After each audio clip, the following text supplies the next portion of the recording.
आप सभी को शुभेच्छा।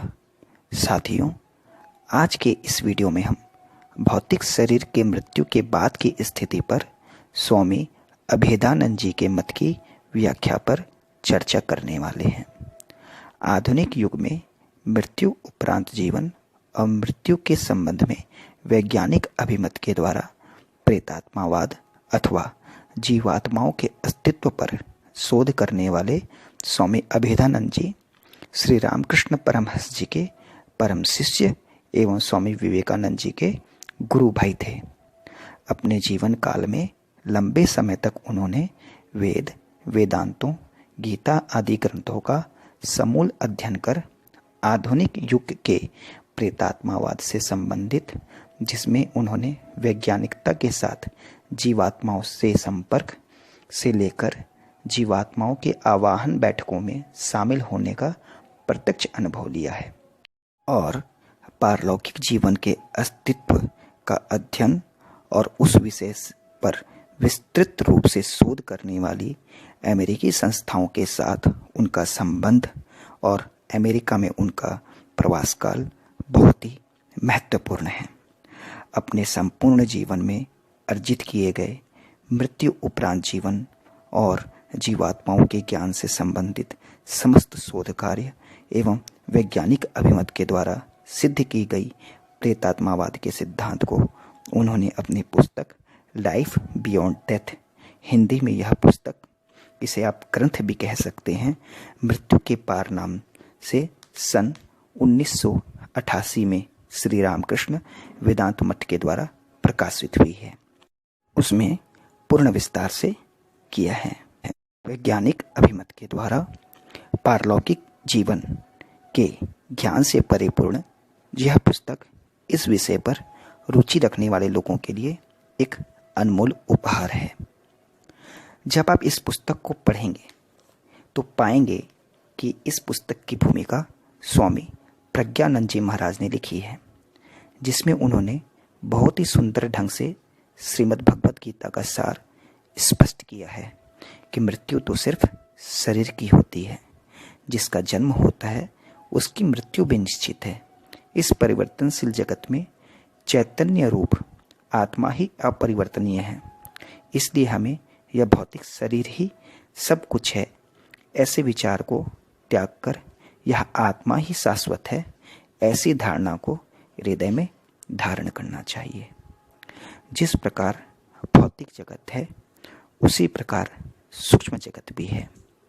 कहने का मतलब यह है कि शरीर जीवन में रहते हुए जिस प्रकार हम भौतिक वस्तुओं और शरीर को रूप, रस, गंध, शब्द, स्पर्श के माध्यम से अनुभव करते हैं, ठीक उसी प्रकार इस भौतिक शरीर के मृत्यु के पश्चात सूक्ष्म शरीर के माध्यम से जीवात्मा को सूक्ष्म शरीर के अवयव मन द्वारा ही भोग अथवा अनुभव करना होता है, क्योंकि मृत्यु के बाद की प्रत्येक परिस्थिति मन पर आधारित रहती है और मन की कल्पना और उसकी गति के कारण प्रकटीकरण होने लगती है।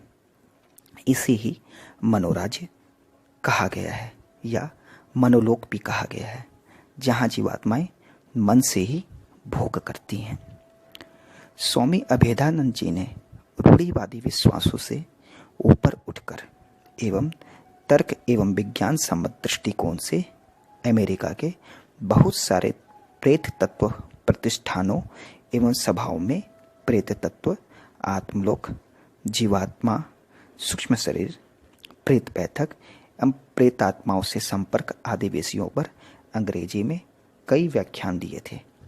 स्वामी अभेदानंद जी ने लॉ ऑफ साइकिक फिनोमिना के लेखक डॉक्टर थॉमस जे हार्डसन का संदर्भ देते हुए कहा कि आज भी यदि कोई जीवात्मा अथवा उसके अस्तित्व को स्वीकार नहीं करता तो वह नास्तिक कहलाने योग्य भी नहीं, उसे मूर्ख ही कहना होगा।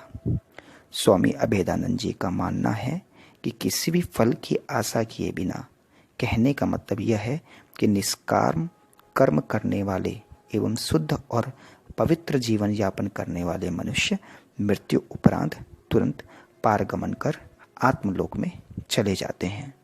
और जिन्होंने इस भौतिक जीवन में रहते हुए आत्मज्ञान प्राप्त कर लिया हो और उसी आत्मज्ञान के अनुसार अपना भौतिक जीवन कर्म बंधनों से मुक्त होकर बिताया हो, वह निश्चय ही मोक्ष को प्राप्त करता है।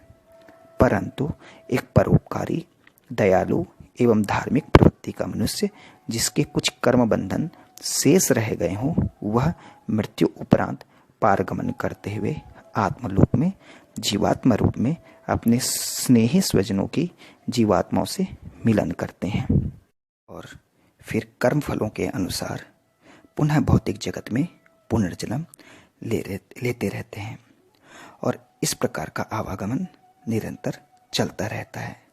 और यह आवागमन तब तक चलता रहता है जब तक उस जीवात्मा को इस भौतिक जगत के आकर्षण, आसक्ति, मोह आदि से मुक्ति का आत्मज्ञान पाकर मोक्ष न प्राप्त हो जाए। जीवात्मा किस प्रकार एक भौतिक शरीर में जन्म लेती है एवं इस भौतिक शरीर को छोड़ने के बाद कहाँ जाती है, ये कुछ प्रश्न हैं जो सभी के मन में उठते रहते हैं। पहले भी उठते थे और आगे भी उठते रहेंगे। हर एक व्यक्ति, चाहे वह भिखारी हो अथवा राजा, चाहे ऋषि मुनि, धर्मचारी, दार्शनिक एवं विचारक हो, कहीं भी किसी भी देश काल में ही क्यों न हो या रह रहा हो, सभी के मन में यह प्रश्न उठता रहता है कि मृत्यु के बाद आखिर क्या होता है। जब हम अपनी आंखों के सामने ही देखते हैं कि हमारा कोई प्रियजन मृत्यु को प्राप्त करता है, तो यह विचार मन में आता है कि अचानक से वह कहाँ चला गया। किसी किसी समय कुछ जीवात्माएं मृत्यु के समय शरीर से बाहर होकर अपने सूक्ष्म शरीर को संकुचित कर एक अणुबिंदु का रूप ले लेती हैं और अपने प्रियजनों एवं स्वजनों में आकर्षण और आसक्ति होने के कारण वे उनके ही आसपास घूमती रहती हैं। अभेदानंद जी ने इसे प्रेतात्मा कहा है। उनका कहना है कि प्रियजनों के आकर्षण में आसक्त ये प्रेतात्मा अपने प्रियजनों की सहायता करती हैं, उनके निकट बनी रहती हैं और उनका प्रेम पाने की इच्छा करती हैं। स्वामी अभेदानंद जी ने इसे एक उदाहरण से इस प्रकार समझाया है कि यदि मैं एक सुंदर भवन तैयार करता हूँ और उसे सुंदर सुंदर वस्तुओं के द्वारा सजाता हूँ और हमेशा उसे सजाने में लगा रहता हूँ, तो उस भवन के प्रति मेरा इतना आसक्ति और आकर्षित रहूँगा कि मरने के बाद भी मेरी उस भवन को छोड़ने की इच्छा नहीं होगी। तब मैं मरने के बाद उस भवन के आसपास ही घूमता रहूँगा। मेरी तीव्र आसक्ति मुझे उस माया के स्थान से बांधे रखेगी। निश्चित तौर पर जीवात्मा रूप में मुझे कोई देख नहीं पाएगा, परंतु मैं सबको देख एवं महसूस कर रहा हूँगा। मेरे प्रियजन एवं स्वजन मुझे पहचान नहीं पाएंगे। तब मुझे आश्चर्य भी होगा और बहुत कष्ट का अनुभव होगा। यह अनुभव तब तक होता रहेगा जब तक मैं स्वयं उस माया के बंधन से मुक्त होने का फैसला न ले लूं। उपरोक्त उदाहरण में स्वामी अभेदानंद जी ने उस जीवात्मा की स्थिति का वर्णन किया है जिसका भौतिक जीवन में अपने भौतिक जीवन की संपत्ति, अपने रिश्तेदारों, अपने स्वजनों में बहुत आसक्ति और मोह होगा। लेकिन हर जीवात्मा की दशा ऐसी होती है, यह जरूरी नहीं है। स्वामी अभेदानंद जी कहते हैं, मृत्यु के बाद भी हमारी कामनाएं, वासनाएं हमारी जीवात्मा के साथ ही जाती हैं और उन्हीं शेष वासनाओं और कामनाओं के कारण वह पुनः पुनर्जन्म के माध्यम से इस पृथ्वी पर लौट आती हैं। आगे वे कहते हैं कि हम ही अपने भाग्य का निर्माण करते हैं। हम स्वयं ही अपने भविष्य के निर्माता हैं और हम ही अपने विचार तथा कर्मों के द्वारा अपने स्वभाव एवं चरित्र का निर्माण करते हैं। पारलौकिक जीवन हमारे इसी भौतिक जीवन की निरंतरता ही है। स्वामी अभेदानंद जी का कहना है कि मृत्यु के बाद जीवात्मा का अस्तित्व रहता है। वे पृथ्वी पर रहने वाले अपने बंधु बांधवों और रिश्तेदारों को नहीं भूलती हैं, बल्कि कभी कभी अपने स्वजनों का हित चिंतन और विपदाओं से उनकी रक्षा भी करती हैं। आगे वे कहते हैं कि मृतक प्रियजनों की पूजा, तर्पण, उनका स्मरण करना हमारे भारतवर्ष में प्राचीन काल से ही प्रचलित है, ताकि हमारे मृत प्रियजनों की जीवात्माएं हमारे भौतिक जीवन की दुर्दशा एवं दुर्भाग्य के समय हमारी सहायता कर सकें। मृत प्रियजनों की पूजा अथवा आराधना प्रायः सभी धर्मों में प्रचलित है। भारत में प्राचीन युग से ही जीवात्माओं के अस्तित्व पर विश्वास किया जाता रहा है, जिसका आधार वैदिक युग के साहित्यों में पाया गया है। ईसा मसीह के जन्म से 5000 वर्ष पूर्व से ही ऋग्वैदिक काल में सभी लोगों में यही धारणा थी। श्राद्ध और तर्पण के समय जीवात्माओं का आवाहन किया जाता था और उन्हें द्रव्यों एवं जल आदि का सेवन करने की प्रार्थना द्वारा उन्हें संतुष्ट किया जाता था। स्वयं इस्लाम धर्म में मोहम्मद साहब और ईसा मसीह भी देहहीन आत्मा में विश्वास करते थे, जिसे मुसलमान लोग रूह कहते हैं और ईसाई लोग पवित्र आत्मा। इस्लाम धर्म में मुस्लिम लोग आज भी सबे बारात के दिन अपने मृत प्रियजनों की पूजा करते हैं। प्राचीन काल से ही पारसी लोग अपने मृत प्रियजनों की जीवात्माओं में विश्वास करते हैं, जिन्हें वे फ्रावसिस अर्थात पिता कहते हैं। उनके अनुसार जीवात्माएं देवदूत, स्वर्गदूत अथवा देवताओं के स्तर तक ऊपर उठ सकती हैं। रोम अथवा इटली के अन्य भागों में भी देखा जा सकता है कि सिद्ध और संत जनों की समाधियों पर सजी हुई प्रतिमूर्तियां रहती हैं और उनकी जीवात्माओं को प्रार्थना के द्वारा आवाहन भी किया जाता है। मिस्र के लोग अपने मृत परिजनों की जीवात्माओं में विश्वास करते थे। उनकी धारणा थी कि भौतिक शरीर के समान ही जीवात्मा के अंग होते हैं और जीवात्मा भौतिक शरीर का ही दूसरा रूप है, जो कि उस भौतिक शरीर की मृत्यु के बाद शरीर से बाहर हो जाती है और मृत्यु के बाद बची रहती है। उनकी यह धारणा थी कि जीवात्माओं की स्थिति मृत भौतिक शरीर की अवस्था पर निर्भर करती है तथा भौतिक शरीर जब तक सुरक्षित रहेगा तब तक जीवात्मा का जीवन भी अटूट रहेगा, और यदि मृतक शरीर का कोई भाग क्षतिग्रस्त हो जाएगा तब फिर जीवात्मा का वही भाग क्षतिग्रस्त हो जाएगा। इसलिए वे लोग मृत भौतिक शरीर की ममी बनाकर उसकी रक्षा करते थे और उस ममी के साथ उसकी आत्मा के उपभोग के लिए वे वही वस्तुएं रख देते थे जिनका उपयोग वे जीवित समय में करते आ रहे थे। यही उपरोक्त विश्वास मिस्रवासियों का जीवात्मा के लिए था। इस प्रकार चीन में भी मृत परिजनों की पूजा का विधान है।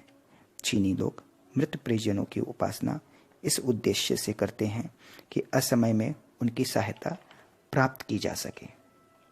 स्वामी अभेदानंद जी का कहना है कि पितृलोक अथवा सूक्ष्म लोक के संबंध में बहुत सारे अनुसंधान करने पर वेदांतों का अध्ययन करने वाले इस निष्कर्ष पर पहुंचे हैं कि मृत प्रियजनों का पितृलोक या सूक्ष्म लोक जहाँ वे जीवात्मिक रूप में निवास करते हैं वह सत्य की पूर्ण अंतिम सीमा नहीं है। वेदांत के मत के अनुसार पारगमन करने वाले हमारे मृत प्रियजन भी पूर्ण सत्य के बारे में नहीं जानते। यहाँ पूर्ण सत्य का अर्थ मोक्ष से है। वासना बंधन एवं भौतिक संसार के प्रति उनका आकर्षण एवं कामनाओं के कारण वे उस उच्च स्तर पर नहीं पहुंच सकते जिस स्तर पर पहुंचने का अधिकार एवं उद्देश्य इस संसार की प्रत्येक जीवात्मा का है।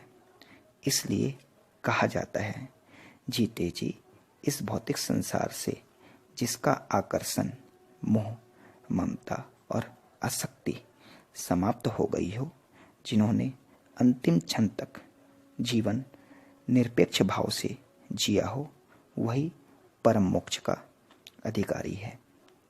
स्वामी अभेदानंद जी अपनी पुस्तक मृत्यु के पार के 14वें अध्याय में कहते हैं कि उन्हें सन 1899 में अमेरिका के न्यूयॉर्क के लिली डेले में एक आध्यात्मिक सम्मेलन में आमंत्रित किया गया था। सम्मेलन के बाद 4 अगस्त 1899 को एक जीवात्मा आवाहन बैठक में अभेदानंद जी ने देखा कि एक टाइपराइटर अपने आप ही टाइपराइटिंग करने लगा। वहां बैठे सभी ने अपने अपने मृत प्रियजनों के नाम बोले और इसी क्रम में स्वामी अभेदानंद जी ने भी अपने मृत गुरु भाई योगेन का नाम बोला। थोड़ी ही देर में अभेदानंद जी को नीले कागज पर योगेन का नाम लिखा हुआ मिला। इस घटना के दूसरे ही दिन अर्थात 5 अगस्त 1899 को अभेदानंद जी न्यूयॉर्क के प्रसिद्ध मध्यस्थ अर्थात साइकिक मीडियम मिस्टर कीलार के घर पहुंचे। उस साइकिक मीडियम कीलार ने बीच में एक मेज रखी और 2 स्लेटों को साफ करके पेंसिलों के साथ रुमाल से ढककर वहां पर रख दी। तब कीलार ने स्वामी अभेदानंद जी से कहा कि वे जिस जीवात्मा को बुलाना चाहते हैं उसका संबोधन करते हुए कुछ प्रश्न लिखें। उन्होंने प्रश्न लिखा, योगेन तुम कहाँ हो? इतना लिखकर स्वामी जी ने अपने हस्ताक्षर कर दिए। कुछ देर बाद देखा गया कि वे दोनों स्लेट्स 6 इंच ऊपर हवा में झूलने लगी और स्लेट्स पर पेंसिल से लिखने की आवाज सुनाई देने लगी। उसी समय उनको इलेक्ट्रिक शॉक का अनुभव हुआ और स्वामी जी को अपने मृत गुरु भाई योगेन का संस्कृत, बांग्ला, ग्रीक एवं अंग्रेजी भाषा में लिखा हुआ जवाब मिल गया। अपने गुरु भाई योगेन की जीवात्मा से यह संपर्क स्वामी अभेदानंद जी को स्लेट पर स्वलेखन विधि के माध्यम से हुआ।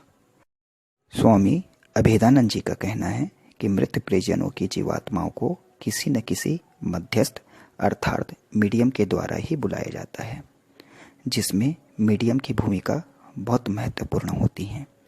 जीवात्माएं किसी मध्यस्थ के माध्यम से ही अपनी अभिव्यक्ति करती हैं। आगे स्वामी जी बताते हैं कि बहुत बार ऐसा होता है कि जिस जीवात्मा को बुलाया जाता है उसकी जगह कोई और जीवात्मा आ जाती है और वह कोई और जीवात्मा झूठ बोलते हुए यह कहने लगती है कि मैं वही हूँ जिसे आपने बुलाया है। बेचारे मध्यस्थ अर्थात मीडियम यह भी जान नहीं पाते कि उनके साथ क्या चाल चली गई है। कभी कभी जीवात्मा आवाहन बैठकों में देखा गया है कि जीवात्माएं अक्सर ज्ञानी और महात्मा के छद्मवेश में आ जाती हैं और वे उच्च ज्ञान देने का दिखावा भी करती हैं और लोग समझ भी नहीं पाते कि ये जीवात्माएं धोखा दे रही हैं। इसलिए जीवात्माओं के आवाहन वाली बैठकों के समय अत्यंत ही सावधान रहने की आवश्यकता है। अपनी पुस्तक मृत्यु के पार में स्वामी अभेदानंद जी कहते हैं कि भारतीय अनुसंधानकर्ता कभी भी जीवात्माओं की सहायता से ईश्वर को जानने की चेष्टा नहीं करते। मृत प्रियजनों की जीवात्मा अथवा अन्य जीवात्माओं के पास ज्ञान लेने के लिए नहीं जाया जा सकता, क्योंकि पृथ्वी का सूक्ष्म धरातल अथवा सूक्ष्म लोक या पितृलोक आदि कोई भी शाश्वत नहीं है। मनुष्य की जीवात्मा अपनी वासना और कामना के वशीभूत होकर इन लोकों में पारगमन कर भी जाए तो वह पुनः अपने कर्म बंधनों और लौकिक इच्छाओं की पूर्ति के लिए इस पृथ्वी लोक पर फिर से पुनर्जन्म ले लेती हैं। स्वामी जी आगे कहते हैं कि कामनाओं के वशीभूत होकर कोई भी व्यक्ति जन्म एवं मृत्यु और पुनर्जन्म के चक्र से पार नहीं हो सकता। जब तक हमारी कामनाओं का अस्तित्व रहेगा तब तक हमें जीवन की विभिन्न अवस्थाओं एवं जन्म मृत्यु के चक्र में रहना होगा। इसलिए इस भौतिक जीवन में ही जीवन मृत्यु के गूढ़ रहस्यों को जानने के लिए हमें परम सत्य के मार्ग का ही अनुसरण करना चाहिए। वैसे स्वामी अभेदानंद जी ने यह भी स्पष्ट किया है कि आत्मलोक अथवा परलोक में भी जीवात्मा को यह अवसर रहता है कि वह सूक्ष्म शरीर के रूप में साधन करते हुए परम मोक्ष को प्राप्त कर ले या अपनी इच्छा के अनुसार पुनर्जन्म के लिए पृथ्वी लोक में एक नया भौतिक जीवन को चुन ले। यह उस जीवात्मा की कामना एवं इच्छा पर ही निर्भर करता है। मृत्यु के पश्चात कभी कभी ऐसा भी होता है कि मृतक की जीवात्मा यह नहीं जान पाती या उसको इस बात का एहसास ही नहीं होता कि उसका स्थूल शरीर मर चुका है और उसे यह बात समझने में कुछ समय लगता है। स्वामी अभेदानंद जी ने यहाँ तक कह डाला कि हम जो जीवित हैं इसका कोई निश्चित प्रमाण भी नहीं है, हम स्वयं को मृत भी कह सकते हैं। इस प्रकार स्वामी जी के अनुसार यह हम समझ सकते हैं कि मृत्यु के पश्चात कोई खास परिवर्तन नहीं होता। हमारी यह मानसिकता है कि यह हमारा स्थूल शरीर है और हम जीवित हैं और मृत्यु की घटना घटित होने पर सूक्ष्म शरीर को भी वास्तविक मान लेते हैं और उसे भी उस समय सत्य मानने लगते हैं। इसलिए फिर स्थूल शरीर की तथाकथित मृत्यु से भय कैसा। आज हमने स्वामी अभेदानंद जी की पुस्तक मृत्यु के पार, लाइफ बियॉन्ड डेथ के आधार पर पारलौकिक जीवन संबंधी उनके ज्ञान पर बहुत ही संक्षेप में बातें की हैं, परंतु उनकी यह पुस्तक जिसमें कुल 16 अध्याय हैं, जिस पर उन्होंने वैज्ञानिक अभिमतों के माध्यम से पारलौकिक जीवन के गूढ़ रहस्य पर विस्तृत चर्चा की है, सचमुच ही एक अमूल्य कृति है। आप सभी को परमात्मा का मधुर एवं दिव्य अनुराग प्राप्त हो। धन्यवाद।